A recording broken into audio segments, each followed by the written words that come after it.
Reed, you've been listening for a while? All right, so yeah. You get the gist of it. It's the importance of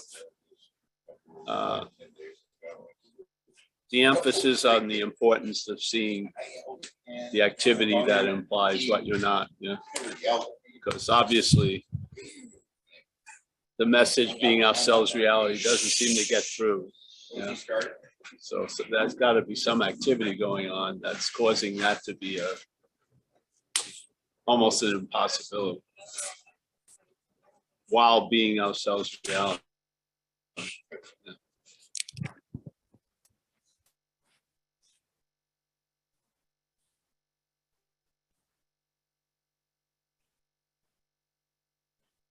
I think you come into you come into the idea of non-duality like you come into everything else. But non-duality, thank God, is a different beast. So if you do come into it, it's going to bring out into stark contrast the misunderstandings, where a lot of other stuff don't or didn't, in my experience. They sort of, those were included as you went along without realizing how influential they are. That if, like, to the point where Ramana says that if this is the case, this presupposing of someone, that the spiritual practices themselves will be reinforcing that which you're not, how can they destroy it? That's an incredible statement. It's an incredible statement of importance, because they're putting a premise out, which is there's a mental act, of a presupposing. And this is the trick with time. It's being supposed, and then it becomes historically supposed, which is tricky. So the it's not like you're assuming something now, which is the case. You're not, the head is, but the assumption has a historical meaning. So you're never in the act of becoming self. You already are one. Which is, you're like behind the 8 ball almost immediately, because it's sort of like in Catholicism, like the original sin. You don't remember doing it, but you're destined for hell, because you can never get out of the original sin. There's no forgiveness for the original sin, and you can't even remember what happened, so that's sort of behind the 8 ball. Well, this is sort of the behind the 8 ball of these newer messages. They're older, really, but they're not like an established religion. So there's this presupposing, and if that's the case, which he's assuming it is mostly, the spiritual practices themselves, it's not specifically Chris's and mine, anyone's, the spiritual practices themselves are reinforcing that which you really want to get out of. That's what you sit with. If you hear that after going through a lot of different things, and then there's sort of like the hearing of that, it brings about an incredible explanation for a lot of activities that you used to have rationales and understandings of, and then suddenly all those rationales or understanding are just shown to be distortions, and then you rest with that Jesus, that's exactly what's been going on. That which I wanted to get out of was the one that was practicing to get out of itself, and that practicing to get out of itself as that was reinforcing the thing I wanted to get out of. Wow, what's one to do with that? Basically, it's almost as if, when I was growing up, sometimes we didn't get into fights when you're really young. It was headlocks or something. You'd grab a guy and the person would realize they weren't going to get out, and then it would be over, right? Remember, if you had the best lock, the first, and then there would be a surrender. Well, these are sort of like spiritual headlocks. You come in and you've got a vast amount of experience that provoked information, but the information was never collated how non-duality will collate it. It does what hasn't been, yeah? And non-duality takes the same information and then applies it through this understanding, and you see that which you didn't see before in your own life. Yeah, that's the beauty of it. Yeah, you were doing tons of stuff and you had a lot of meaning going on, and there was an understanding why and where it was taking me and how I was doing and stuff. And then only way I could look at it was really from a self-centered position, which isn't that much, you're not seeing that well. And I would look at it and I've got to do more, better, more refined. Yeah, and this can't just be Vipassana. I've got to find the exact right Vipassana, maybe go to Burma, stuff like that. And I've definitely got to dedicate more, because obviously this should be working. And if it really isn't, it's got to be on me, which is just self-centered, obviously, yeah? So you come in sitting there and then you hear a fucking far out statement from a dude that you never heard of before, because you're thinking maybe the only thing you heard was the Japanese form of Zen, which was more like samurai, fucking staring at a blank wall for 14 hours, and shit like that. But now you've heard Chinese Zen, which was quite different, Chan, and a great master of Chinese Zen saying, you can't use the Buddha to seek the Buddha. Yeah. Now, obviously, he was maybe with 100 people, 200 people, one person, and he didn't see the 300 people as individual people. He saw them as the Buddha, obviously. So his job was not to talk to Wang or whatever, or Jimmy. It was to talk through them to get to the Buddha. Yeah. Now, the only thing that has to be avoided is you, really. See, which we believe you is what's going to be the beacon of all understanding. In fact, in non-duality, it's the obstruction of understanding. It's what's obstructing the clear understanding that there isn't a you. Yes, obviously. What better thing to obstruct the fact there isn't a you than a you? You couldn't get a better distraction of that. Hey, how are you? Come on in. And we're already rolling right now, so come on in. Yeah. Oh, great. So, yeah, so we're going back to this little idea of you can't use the Buddha to seek the Buddha. So the picture I was just painting was this guy, Huang Po, maybe talking to one person or 500 people, was stating this little fact, yeah? And the thing was he wasn't trying to get to Chris or to Paul. He was trying to actually get through Chris and Paul to the Buddha, yes? Because that which was obstructing the idea of being the Buddha was the you that was trying to get an understanding of how to get to be a Buddha, yeah? So it was the you which is the obstruction. So the message isn't to you, it's about you. In most cases, everything else is presented as the message is to you.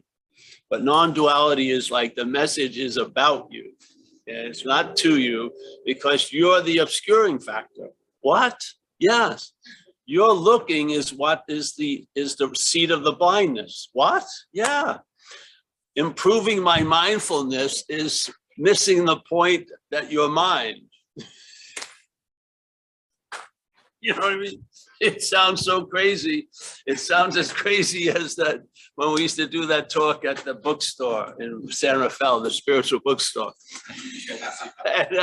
and outside in the main area, there was a desk and there was tons of books. They were constantly getting new books and they couldn't even get them up on the shelves. There would be mounds of books. And one day we were hanging out, waiting to get paid, from the facility. And I was standing right up near the desk with a mound of books, and the book that was on top was Consciousness. And I didn't read it. I just saw a thing and I saw how many pages. It was a 1,200 book on consciousness while we're consciousness. You know what I mean? Now, what would drive that which is consciousness to read about itself for 1,200 pages, there must be something going on that consciousness isn't conscious of being consciousness. It's trying to be conscious of being conscious as Paul, which is actually the fact of the unconsciousness, yes? Yeah. So now Paul will read 900 pages about consciousness, thinking it's going to widen his understanding about consciousness, but it's actually reinforcing that which believes it's somewhat unconscious. Yes, you see it? It's a simple little trap that most people start after they're in the trap. So they never see the trap, yeah? This is the presupposing. You don't see that little, the bamboo stalks in the pit, you don't see the little booby trap until you fall seemingly in the booby trap. Hey, yeah. So this is I'm getting so many lovely people are coming. I'm just flushed with the beauty of everyone showing up. So I'm going to start a little bit again. Yeah. So no, it's fine. We're just talking about the peculiar stand of non-duality amidst a lot of other topics. So you could see a shelf and they'd have maybe thousands of different, like, mindfulness, Vipassana, Buddhism, and then non-duality. But non-duality should be on its own little, very small shelf, basically, because it's really going, not that, right? It's not good mixed in it, It's no. So that's the whole point.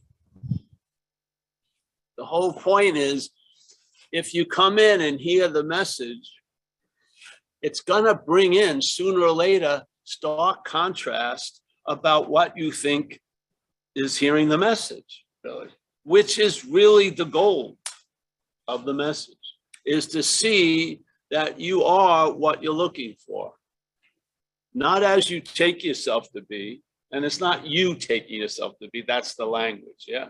There's a taking yourself to be a you. It's not you taking yourself to be a you. Yeah, this has to be very clear. That there isn't a you that's volitionally taking itself to be a you. There's just a taking oneself to be a you. Yeah, it's a mental presentation. The way we hear it from the you is that it's you doing it. So I'm selfing. Yeah, and I should knock the fuck in it. I should knock it off.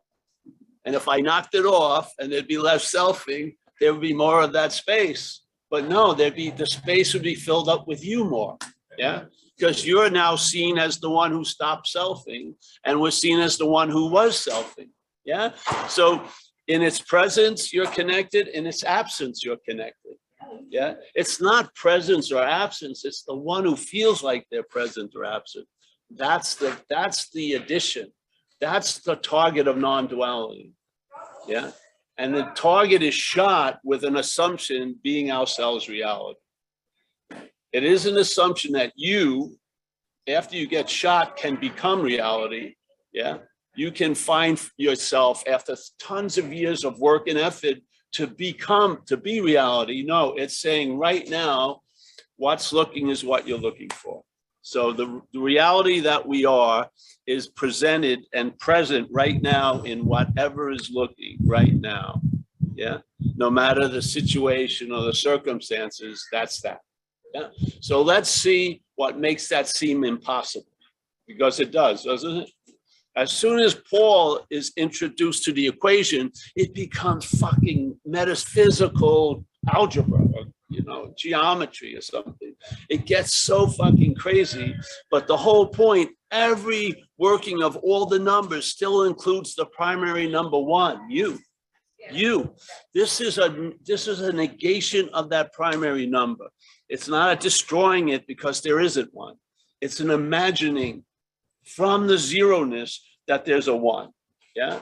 So when you talk to the zeroness about the one, it sees the one from the zeroness and it realizes there ain't no one. If you keep talking to the one about the zero, the one can only hope and want to become the zero as a one. That's not the message. Yeah. That message of zero hold it, listen to as the one reinforces the one. Yes, you see it? You cannot not see it. If me as a one gets really intrigued by the message of zero and I try to become the zero as a one, that's more one. Yes? The message is you hear it from the zero and then you look at the one. You see it as an activity. Yeah? And there's a leap from the noticing of the activity. There's a pre-assumption that you're something. A presupposing. Triggered by the selfing, a presupposing. So when the selfing triggers the feeling of being a self, you think you've been one for years. Yeah, completely. It's sort of like a fish rising up to take the bait. As soon as it takes the bait, it sees itself as a fish and then as a historical fish, like that. Yeah. So the presupposing is the trick of the mental condition through time. It presents a story that you're the doer, and then it presupposes that doer before all doing. Yet the doer was an idea that came from claiming the doing. The doing was happening, hearing, seeing, feeling, tasting, touching, and it was even in our own experience, seeming experience. As a kid, we were in a state of seeing, hearing, feeling, tasting, touching without a seer, hearer, feeler, taster, toucher. Noticeably, we're still in that state, but the interpretation overrides the obviousness of that state. When we were a baby, the interpretation wasn't strong enough. So there was just seeing, hearing, feeling, tasting, touching, yes? And then people who are in the seer, hearer, feeler, taster, toucher love to see babies because they're in the seeing, hearing, feeling, tasting, touching, yeah? They're free from the and they're in the ing, and it's like, whoa. Yeah, wow, look, she's so there, exactly. So are you, motherfucker. But there's OD. But see, what happens is the possibility of being the seeing gets thwarted and turned and twisted by presupposing already that you're the seer. You see, it's a trick in time. And if you start from where it ends, yeah, you're never going to get out of it because you're going to try to get out of it as it. Yeah.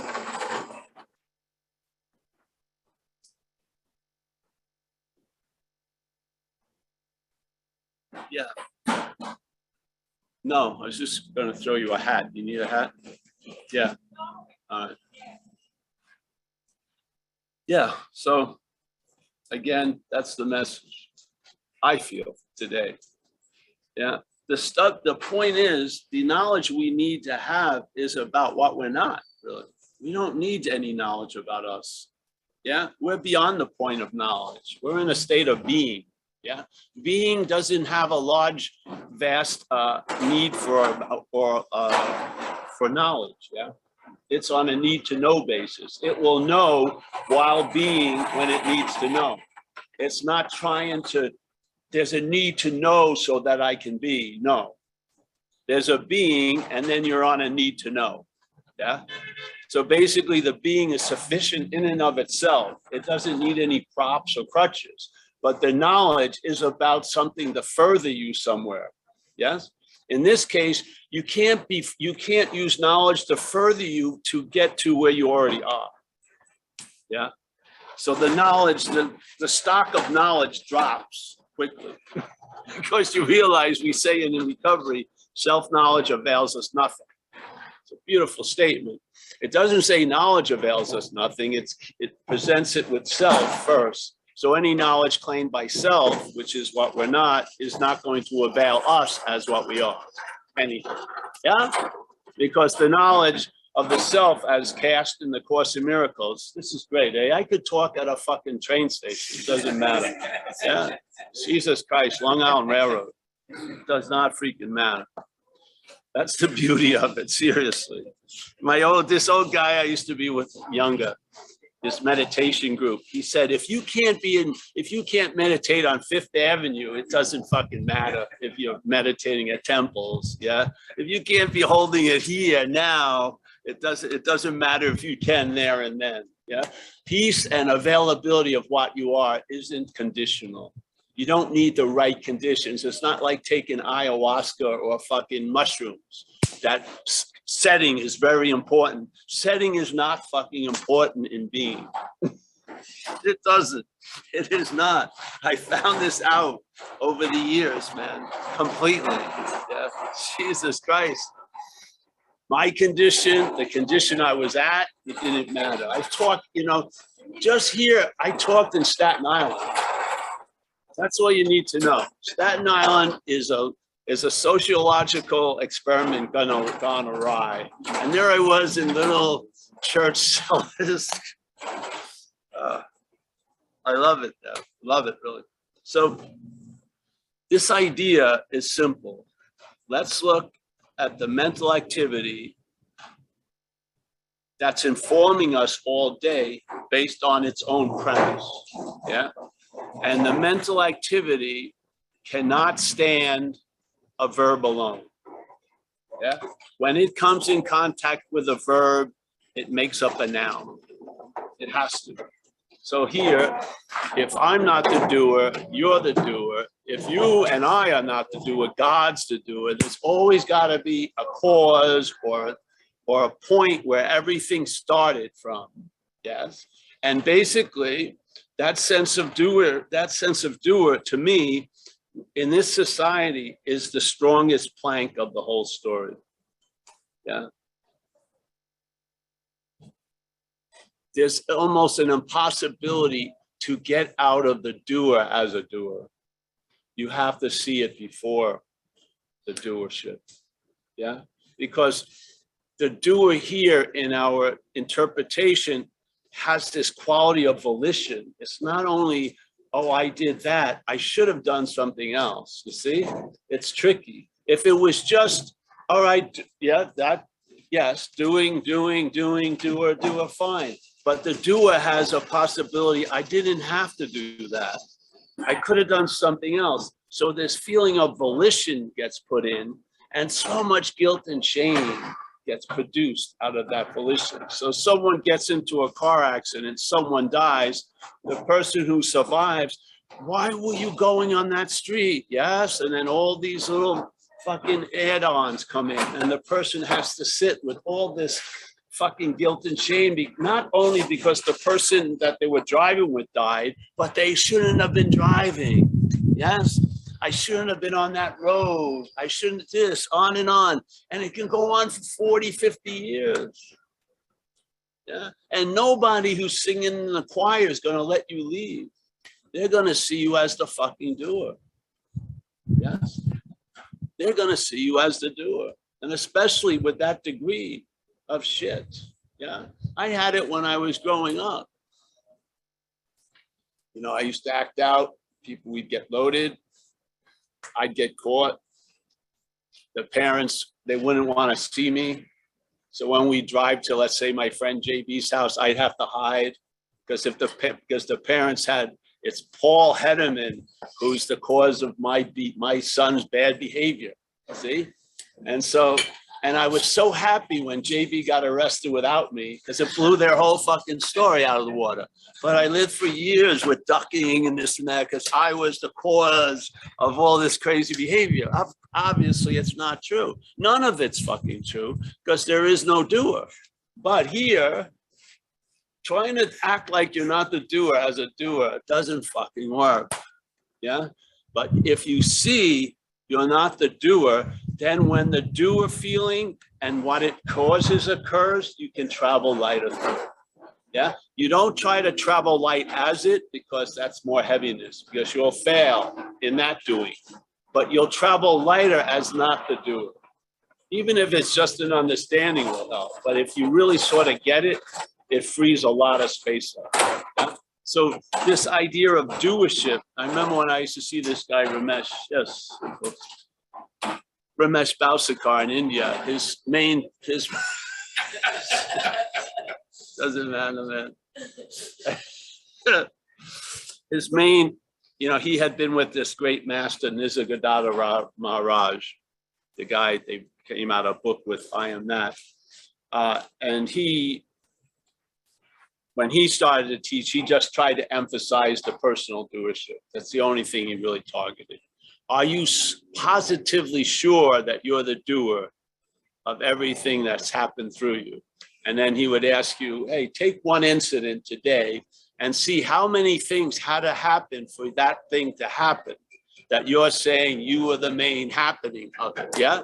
So you start seeing this logic and this narration that's based on these insane premises, yes? And to realize, and then if you're taken to be the one who's the cause of all those things, who wants to see that shit? Yeah, who wants to pile on? I'd rather have a fairy tale rationale, yeah? But if you see it as not you, you can see it. You can see the structure of how doership bonds us, yeah? Has all this claiming of the seeing, hearing, feeling, tasting, touching, thinking, doing, what it does. Not with the hopes that, all right, now that I'm armed with that knowledge as this, I'm going to get out of this as this. Your clear self can't get out of self. Your clear self can't get out of self. Now you can see it clearly. You can see it clearly. You can see the current of volition, how it exasperates this idea of being the doer. Because a lot of shit that you did now is looked at, you didn't need to do that. You shouldn't have done. Why did you do that? On, and just more and more minutia. Up and up and up and up, kicking up shit, yeah? The freedom is before. You're not going to get out of the doer as the doer, and you're not going to do yourself out of it. There's no fucking way. Before you even land on the meditation pillow, the head has called you a meditator. It's already bonded you to the action. It has. Before you even hit the pillow, it has you as the meditator. And then all week as you're meditating, it's just reinforcing and building it up. So then you leave, now you have a new identity. I'm a meditator, yeah? And what do meditators do? They go on retreats, and then you sign up for a longer, bigger one, and on and on and on. And of course you're gonna feel better. If the product's gonna tell you it works, doesn't it? Why would the product say this isn't working? No, you're getting better. I remember when I was trying to get my digestion right. I always use this because it's perfect app for the description. And I tried so many things, and then I heard this new probiotic coming out. They sold it in Whole Foods, and instead of billions of beneficial flora, trillions. I said, all right, that's it. The trillions are going to do it. And so I used to buy a little 6-pack, 6 little milk bottles of this probiotic, $42, I think. Yeah, bought them religiously, went to Whole Foods, bought them, drank them, and I was obviously taking my own pulse. And the one that was taking the pulse had an agenda, so to speak. I'm not going to look like a fucking idiot after spending $3,000. Hey, yeah, I think it's working. I don't really feel great, but I think it's better, Isn't it? Yeah. The only one who would say yes is someone else who had bought for the last 8 months, $42 a week. So finally I decide I'm going to send, I may still be there, but in a new age world, there was a place called Smoky Mountain Labs in Tennessee, and they were supposed to be the best at analyzing shit. So they send you a packet and then you gather 3 days of excretia, and you have a little thing you write down what you want them to look at, and of course everyone's afraid of parasite. Even though they're driven by a parasitical movement, they're super afraid outside of parasites. Oh, keep an eye on them while they're being eaten up alive.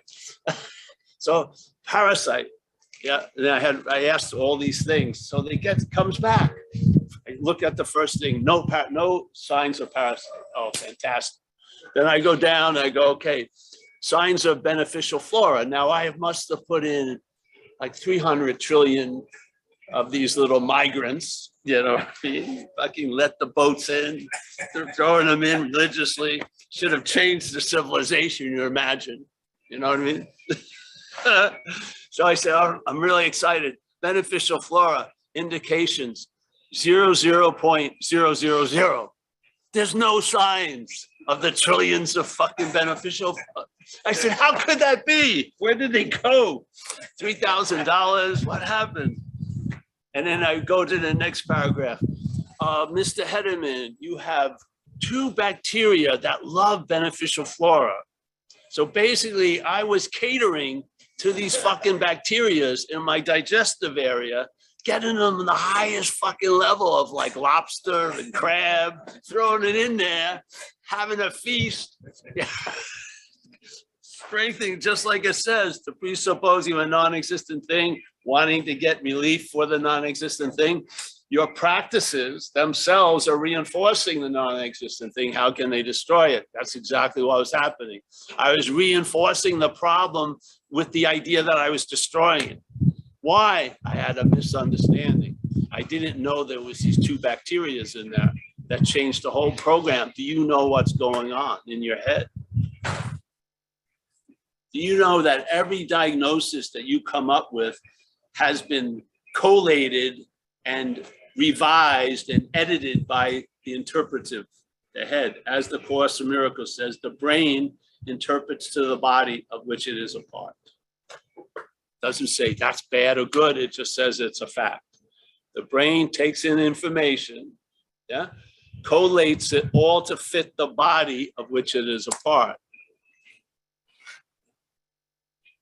So non-duality comes in, says, Paul, instead of looking at another form of meditation, let's ask who's the meditator, you know? Maybe if you're not the meditator, maybe there may not be as much of a need to meditate than you think. Maybe the need to meditate is predicated on what you believe is the meditator, yeah? If you're not the meditator, that might not be the right fucking diagnosis or prescription for you. Maybe doing nothing will be the best prescription, because you'll start seeing a whole lot of shit more while you're doing nothing when you're doing a whole lot of shit. You will, yeah? And of course, now that you have the possibility, hey, all this stuff going on that's informing me may not be me, you can be fearless and thorough. You can look at it, not from it, but from somewhere else. And the truth is told, yeah? The truth is told of the statement, self can't get out of self. The truth is told, you know, the seeker and the sought. No, the seeker is the sought. There's not 2. There's not sought and seeker. The seeker is the sought, yeah? What's looking is what you're looking for, not what's looking after going through 50 pages of requirements and shifts of conditions. No, right now, what's looking is what you're looking for. And every now, what's looking is there. Yeah. So what happens? You stop trying to look for what you can't find, and you see what you're not. And by seeing what you're not, you get a sense of what you are. You can't experience, so you get weaned off of wanting to experience what you are, definitely. You get weaned off the idea of, I want to have an experience of what we are, and also I want that experience to stabilize. I want to have the same experience basically all the time of being what I am, sort of like an 88-year high instead of like a 12-hour high or a 6-hour. I want it always stabilized. All this insane ideas that are impossible, yeah? Because this is not an experience. There isn't a you or something other that's going to experience it. You are it, yeah? You are it, changes everything, yeah? All the way we look for shit works because shit isn't us. But you can't use that same looking for something and call that something you're looking for you. It won't work because you're not that. You are that which is looking. That's the message, yeah? I've learned, because a lot of people were very good at trying to describe the indescribable. All there is consciousness, this, you're the void and everything like that. I don't see that going anywhere, to tell you the truth, because I see whatever is heard is going to be translated by the hearer of it. And I think the hearer of it is so fast, the hearer is never going to get out of being the hearer. Yeah. But that which is hearing can see the manufacturing of the hearer. And we are that which is hearing. Yeah. There's a bathroom down there if you need it to. So yeah, that's the message.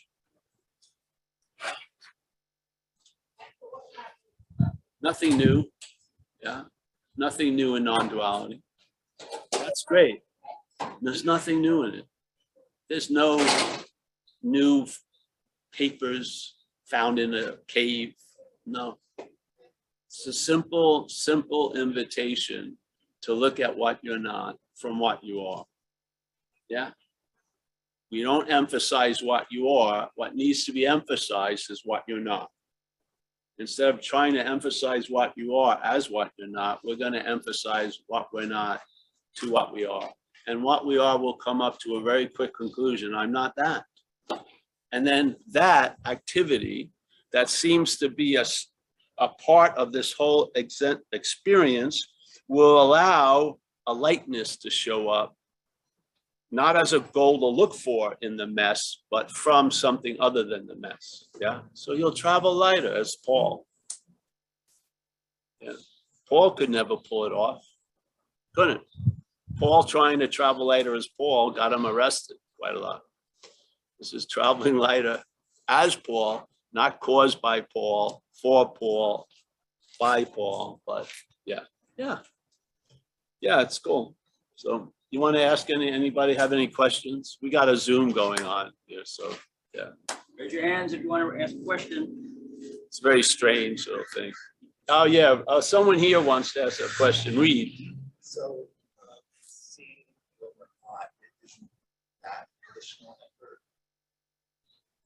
That's forcing. No, because seeing has no volition concern. Awareness doesn't have volition being aware. It's aware. Yeah. So awareness isn't choosing to be aware, it's awareness. So that's what we are. So we can see what we're not. It's not a volitional choice to see it. It's just when certain obscuring factors get removed, it's clearly to see. And then one of the things you see is that it's not volitional. That's part of the juice it manufactures or makes up. The volition is unbelievable.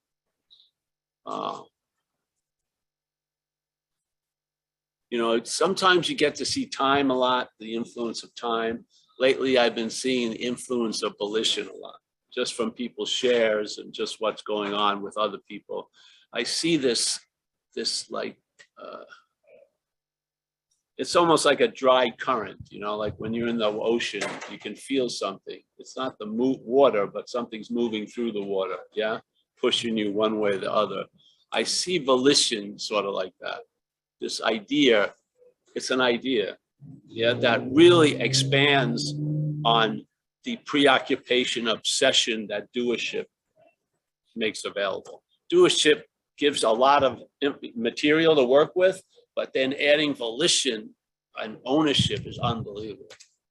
And people really, it's unbelievable. And of course, when that heaviness just keeps getting weighed down, you're going to start looking for some relief. Yeah. Even against a lot of wisdom or knowledge that that's not a good way to go, it's going to seem better than what's happening now. Yeah. And like I found in my life as an alcoholic, in hindsight, I was willing to pay any consequence tomorrow not to feel uncomfortable now. So when that burden of doership and then the volition of what you did, you shouldn't have, whatever. I mean, the weight is fucking heavy as hell for people. Yes. Can you imagine like this kid people from here, they got into an accident up north near Sebastopol.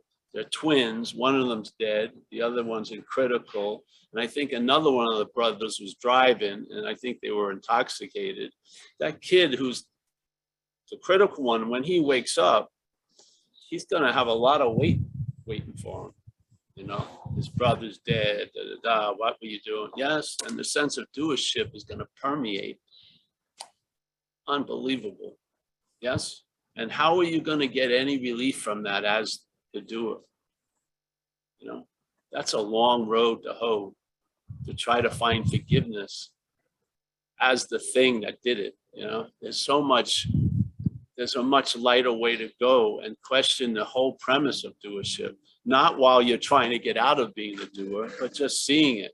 Yeah, seeing the activity and seeing how volition adds so much weight. Yeah, unbelievable weight.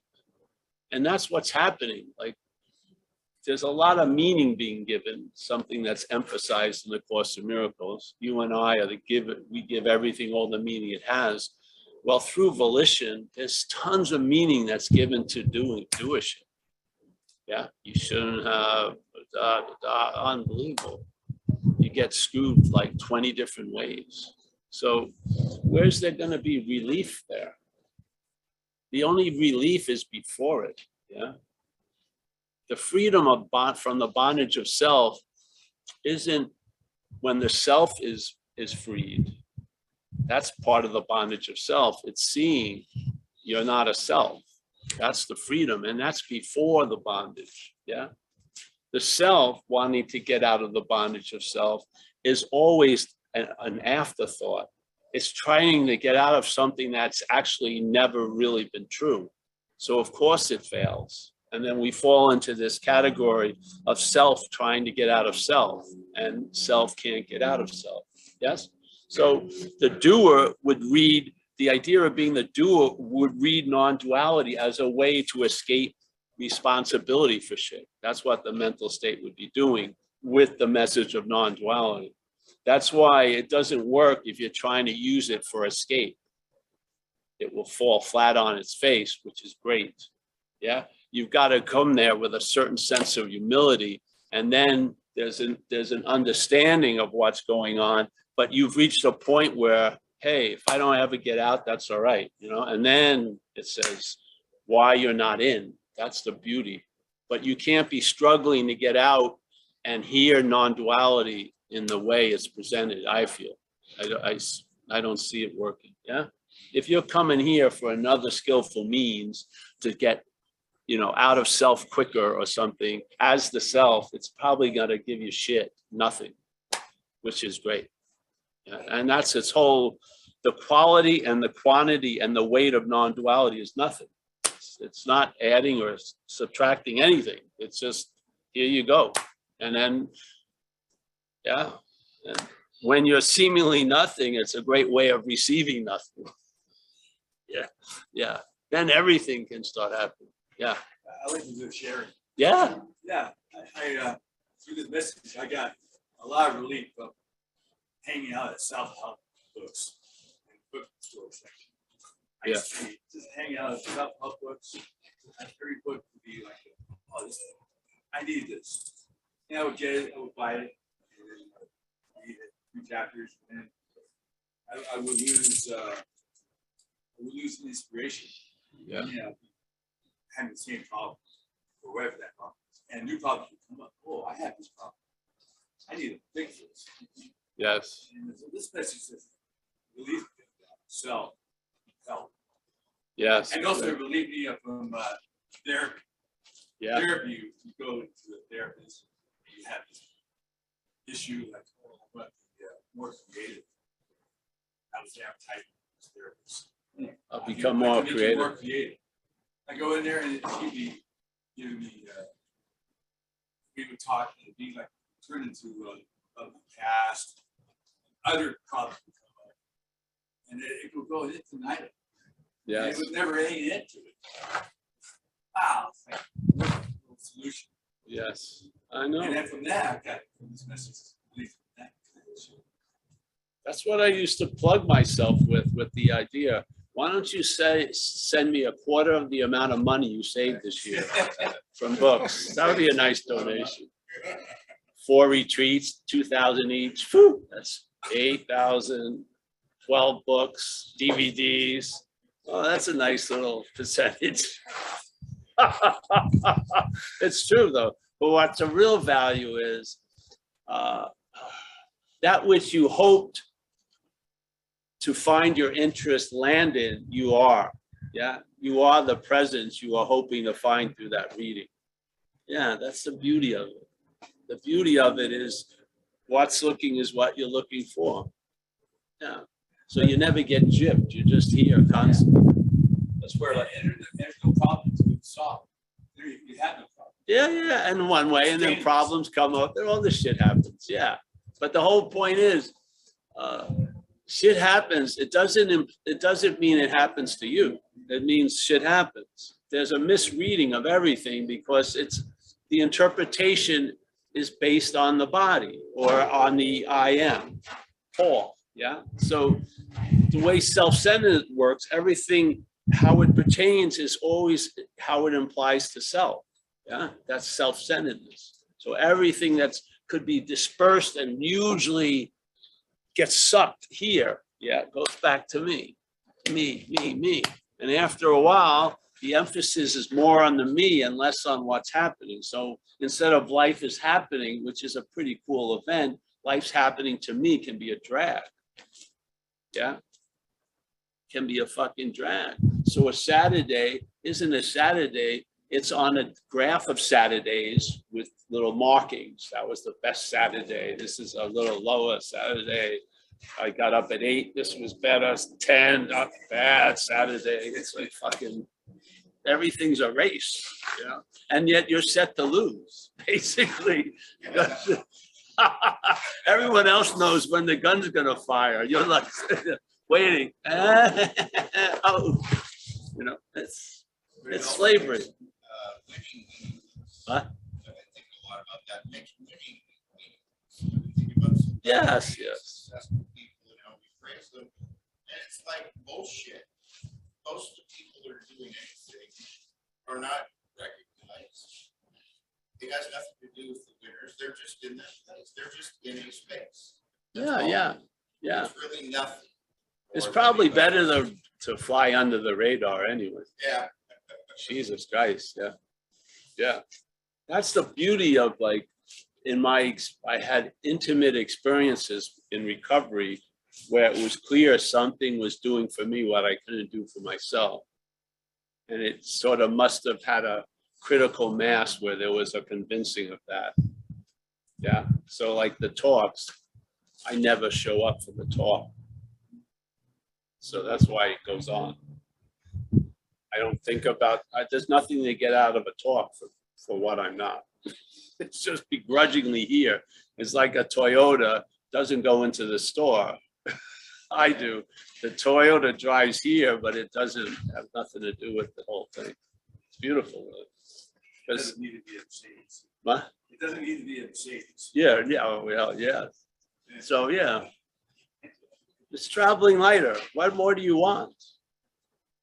If you seem destined to be experiencing time and this whole thing going on, and you trying to buck the whole way it's appearing isn't working, maybe if there was a shift of interest and you weren't so interested in your outcomes and your results, and you would be able to fit around the results and the outcomes, you'd be a master of traveling lighter in a way, without any master, just a mastering of traveling lighter.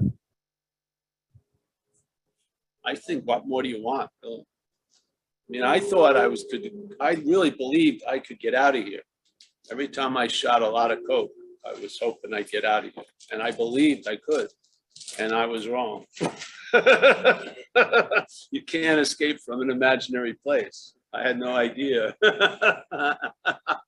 I tried my best too. Not with any other practices, but drug addiction, I was 100% in there, 100%. And I had gotten to a point where I was willing to overdose because I knew how to, we did it purposely, me and a few people. We induced an overdose on cocaine. And my hope was that when the body was shutting down, there would be a moment that I'd be free, but awake to being, Paul would be free. And I was willing to die. I felt I was just, unfortunately, when you're doing that much stuff, you can't put the needle in your arm because you're shaking. So someone else has to do it, and they'd be looking at you, and you can tell when someone's going, and they would see, and they wouldn't push the whole plunger in. So they saved me many times because they'd only pushed half of it in. I would have died if they would. The one I made, I would have died on. But the guy, that's right. He played Howl on me, 2001 Howl. But so, you know, this is a drive. See, I didn't do my best in spiritual searching and shit, but I did do it in that topic. And I think it's applicable to everything. And what I ran into in hindsight was you can't escape an imaginary place. And especially as an imaginary person. So finally, I was convinced that I wasn't getting out of here. And that wisdom of no escape has been very, very helpful. Yeah, I've been here now for years.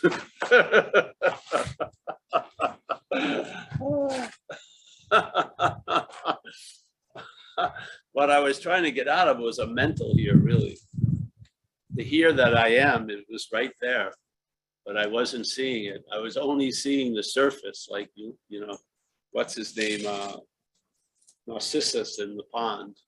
I was only seeing the surface of the water, how it pertained to me as a reflection. I wasn't seeing anything else until I did. Yeah. Who can be?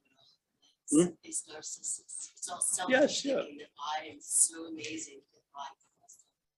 Good or bad. Yes, of course, yeah. And you'll take the good and bad because of that. Yeah, you'll take the good and bad because it's still all about you, the bad or the good, and the good. Yeah, yeah. It's an addiction. We could see it as being as being an effect of addiction a lot in my life, in this life. You know, I could see the mental state's addiction to self is probably the primary driver of seeking relief, which ends up to be other addictions, because obviously you seek relief as the problem. It's then that system, that seeking relief as the problem becomes an addiction because it reinforces the problem. Yes. So there's never a point where you're satiated or you actually escape. The addiction just keeps addicting. It goes on and on and on. Yeah. So the driving engine, I feel, of all addictions is the mental addiction to the idea of self, the narcissist state. Yes. And then to reinforce that idea of self, it obsesses quite a lot to reinforce the identification as self. Yeah. So it has the system is full on, its agenda is a full on agenda of supporting this idea. Yeah. To go in there with the expectation you're going to change it or make it a service animal or something is crazy. You just see it's not you. Yeah. And then you can really tell the truth about it. Yeah. Yeah. Any questions in there, Mike? I don't even know what's going on here. Hello, everyone. Oh, yeah, no hands up. We're having the meeting at the Oh, and Callan's waste daughter- removal plant. Callan's Yeah. daughter is waving hello. Yeah, we're having garbage trucks have been coming back and forth. It's okay. The Callan's, seagulls are bothering us a little, but what the hell? Callan's daughter waved her hand. Oh, good, good. Oh, the guy from Romania. Yeah. He has a lovely daughter. And Nanette has her hand up. Oh, Annette, all right. Nanette. Nanette is a bright little character. All right, what's she saying? Go ahead, Nanette. Hey, Paul. And I want to say happy belated birthday. Hold on one Happy- second. He's gonna put the volume up so everyone can hear. Okay. Hi, Paul. Happy belated birthday, first of all. And No, this is like a week celebration, so any day will do until the 28th. Yeah. okay, well, happy you were born. And as you were sharing, and last week, it just it so resonates at the end of the course. It says in there, which is, it's just, you get to that place where it says, forget this course, and come unto your God with, and forget this course, forget the whole book, and come unto God with these empty hands. Yeah. And the simplicity, but the course takes you through this journey of the undoing, you know, in my experience, because I've been involved with it for 29 years. So Yeah. it's the undoing and the, as Chuck C says, uncovering, discovering, and discarding. Yes. Yeah. Yes. And the beautiful thing is we don't do the uncovering or the Right. discovering or the Right. discarding. Yeah. Yeah. Because the idea of being the one who discards gets discarded. Yeah. Yeah. And I feel it as you're, you know, like it's I remember hearing the message in 2009 it wasn't on Zoom, obviously then. And I think I stumbled upon you on YouTube through the course. Somehow I punched in ACIM. And I remember just remember that sense of the not doer. And my whole being was like, you know, but there was a relief in that too. And coming here on Saturdays is, I don't know that I can put it into words, but I just want to thank you and thank everybody for being here. There's something in the joining and just resting in this right here, right now. And there really isn't anything else, really. Nothing's really happening. Yeah, you bring a lot to it, honey. So, yeah. Thank Yes. you. Yeah, Blessing. we all are. Not as individuals, but as, yeah, we Mhm. bring a lot to it. I'm always happy to see you. And yeah, people know a lot more about the course than I do. I was just introduced to it. I got involved in that sort of cult of Course in Miracles, and that was very instructive. And but some of the things that were stated there never left. I mean, I was very. One of the greatest diagnoses was you and I are the dreaming of the dream. I don't like the word dream. I like the verbing, but whatever. You and I are the dreaming of the dream. We forget that. And so, all right, so here's the condition we're in, all of us. We are the dreaming of the dream. Then there's a forgetting of that. Yeah, and then this starts, let's say. So in the forgetting of that interested me. I say, well, how does the dreaming forget that it's dreaming? Well, I would say by identifying as the dreamt. Yeah. So dreaming, identified as the dreamt, and now new conditions occur. Now, as the dreamt, everything I'm dreaming has the ability to affect me. And it sounds like everyone's day. Yeah. There's a forgetfulness of the true condition, and we're living the causeless effects of an imagined condition. Causeless effects. In other words, there's no real cause for the effects that we're having. Just like when someone is completely flipped out about next week is a causeless effect, yeah? Because there isn't a next week yet. So that's being used as a cause to produce an effect, but it's a causeless effect. It's not true. Well, most of the effects are not true. Yeah, there you go. So that always used to blow me away. And one of the most soothing things I got out of the Course in Miracles was you and I are the dreaming of the dream, and we're going to dream ourselves out of the dream. And as we do, the dream will get happier. Hallelujah. Sounds like today. So here's this event that's seemingly happening. There's no individual doer thereof, but you would say it's dreaming, isn't it? So here we are in the act of dreaming with the hopes that this act of dreaming is going into the cause of dreaming oneself out of the dreaming. And as we do, it gets happier, or you travel lighter, however you want to put it. Yeah. I'd have to say that's been the effect. Yeah, all these years. coming here, trying to speak from that which is before all the causeless effects, about the causeless effects, allows a traveling lighter through the causeless effects. Yeah.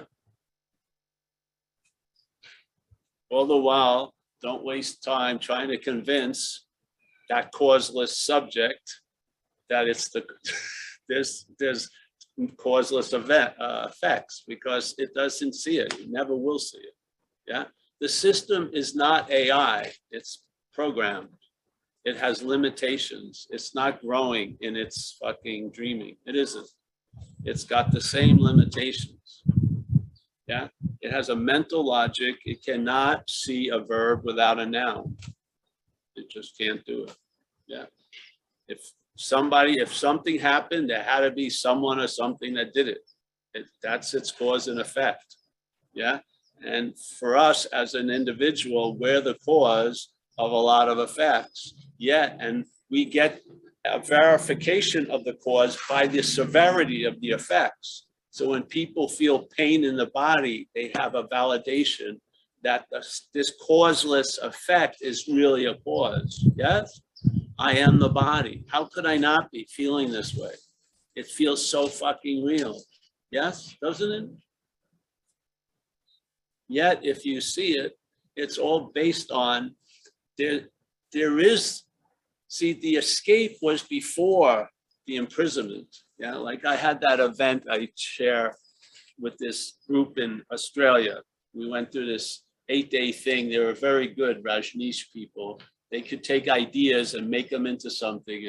And so they took this thing from another group called the Miracle of Love, and they turned it into a little bit Rajneesh stuff and called it the Path of Love. And I did it in Australia, 8 days, and they had the ability to produce cathartic events.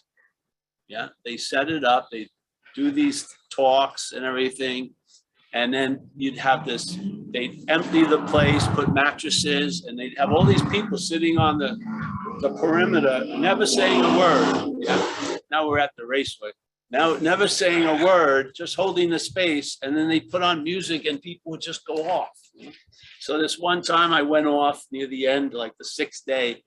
It was like, oh, I started crying. I was laughing and crying, and I kept saying, I can never get back. I can never get back. Like I left, God or whatever. I can never get back. And, fuck. And so they saw it as I became the star of the event, so to speak. They came over, the people running it, and they walked me out. Oh, yes, you're not. And then a few weeks later, months later, I realized I could never get back because I never left.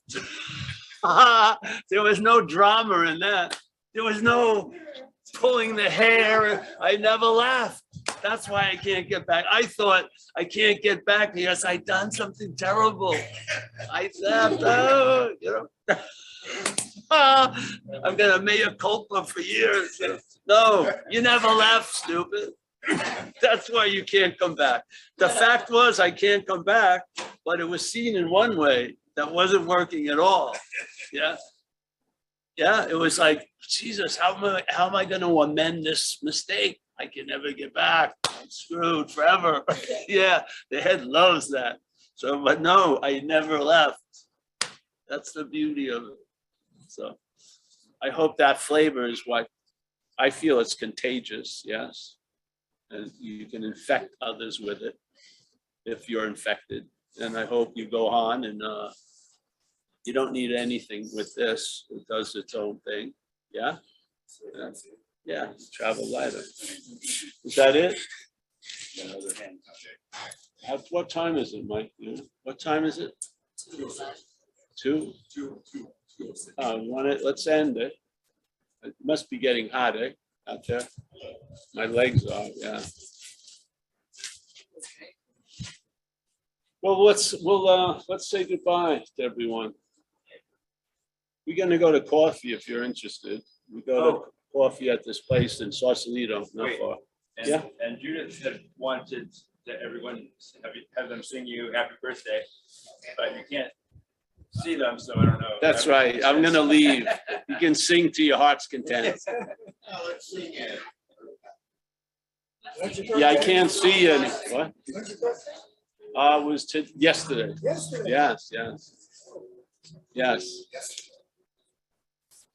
I have a. Happy birthday to you. Happy birthday to you.